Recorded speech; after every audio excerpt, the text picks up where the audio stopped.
Welcome back, and now we have news from sports.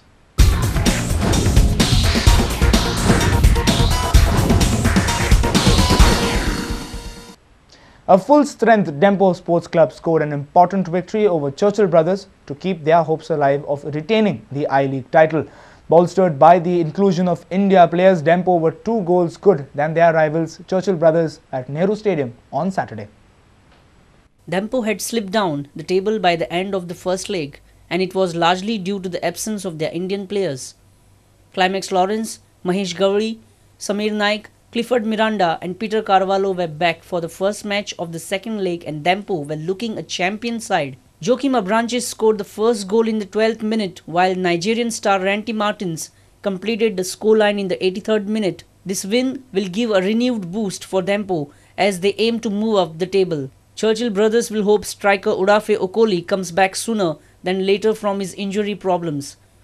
Defender Mahesh Gowri was named man of the match. आम्ही जायते गोल घेतले ह्या वर्साक, पूण आमकां ते परतून येवपा जाय आशिल्लें आनी आमी 4 जाण उलयन सगळे बरे डिफेन्स केले आनी they help me lot, goalkeeper आनी दुसरे 3 defender.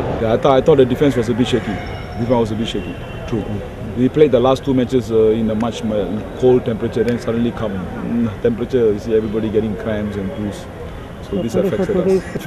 I think in the midfield they played much better than us. They had more players in midfield because they had the forwards dropping back and then picking up ball, and made it difficult for us to track their players.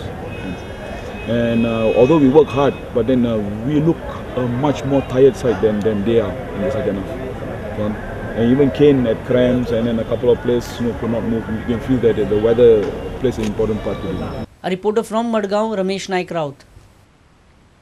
The Dalton McClellan Shield is reaching its climax. 3 YMCA teams are already through to the semi-finals. Ernakulam will take on Vizag in one of the semi-finals. New Delhi await their opponent for the other semi-final.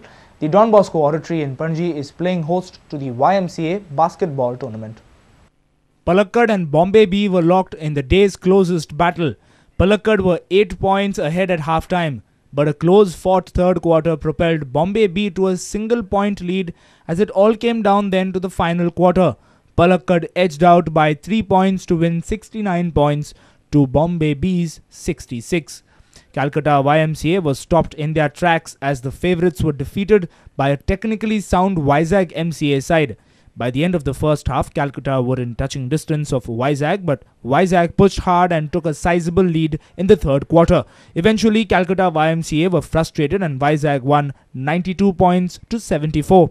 Tensing Bhutia top scored for Calcutta YMCA side with 23 points, whereas V. Jeevan Kumar top scored for Vizag with 32 points. In a crucial Pool D encounter, New Delhi YMCA took on Fort Kochi. However, Fort Kochi YMCA were evaded by Delhi's number 6, Umesh. He swayed, stormed and piled on the points for New Delhi YMCA side. Eventually, New Delhi defeated Fort Kochi to secure their berth in the semi-final. Our sports reporter Nikhil Pereira with video journalist Ravindra Dalvi. Vasco Sports Club and Salgaonkar Sports Club played out a 2-2 draw in the Goa Football Association's Under-14 League. Salgaonkar took the lead but fell behind within a few minutes. Salgaonkar then staged a late comeback to steal a point. The match was played at Tilak Maidan in Vasco on Friday. Hayden Fernandez got the Green Brigade on their way in the 10th minute when he scored off a free kick, but the initial momentum shifted when Vasco scored in the 21st minute through Stanley Allison, and just 4 minutes later, Mason Fernandez put the Vasco side 2-1 ahead. Salgaonkar's goalkeeper was to blame for both the goals for goalkeeper lapses. Then in the second half, both teams had chances but failed to convert. Vasco even struck the goal post. Late then in the last minute of added time, after missing 2 easy chances, Salgaonkar's Hayden Fernandez scored his second of the evening to ensure both teams share a point each of a lovely goal with a lofted shot. Vasco's custodian made a complete misjudgment of an easy collection of a long ranger. A reporter from Vasco, Surendra Madkaikar. Egypt is celebrating the biggest festival of the century. The victory? Egyptian President Hosni Mubarak has finally stepped down. A mass uprising prolonged for 18 days and violent clashes between pro and anti-government protesters that forced Mubarak to surrender. He ruled Egypt for 3 long decades. Egyptians are free of autocratic rule now. Watch this video and feel the joy of hundreds and thousands at the central Tahrir Square in Cairo. Take care and keep watching Prudent Media. Have a great weekend. Goodbye.